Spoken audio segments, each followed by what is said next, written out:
Hi, my name is Leah Christie, and I've chosen to do this discussion on child trafficking.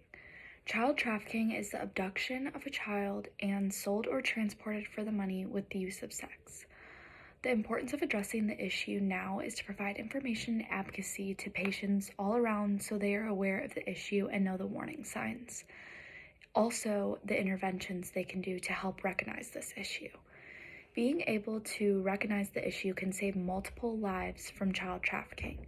This is an important issue to healthcare because we have patients come in every day that are minors and they are with relatives or parents or whoever it may be. The nurse needs to be very cautious and know how to appropriately and correctly identify the patients and their guardians because child trafficking can happen inside the hospital, and we need to take the initiative to lower the risk of this happening inside the hospital, or to even be an advocate for the potential victims and their families.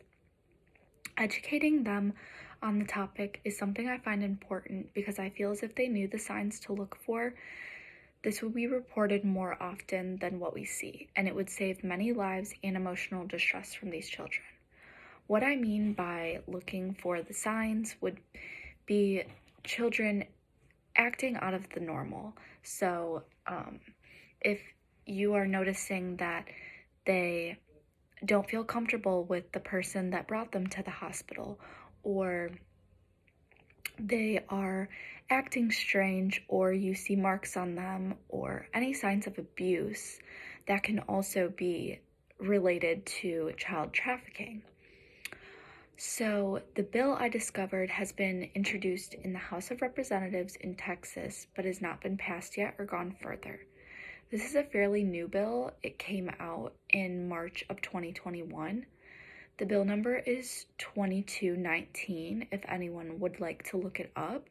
If not, the basic summary of it is that basically all adults accompanied by a minor need to show proof of being a guardian or relative to this child, and if they cannot prove it through documentation, a DNA test will need to be done. If the adult refuses to take the DNA test or show proof of documentation, or they deem to be not related to the child in any way, they will be subjected to be arrested and go to jail. So that's the bill that I based my discussion off of.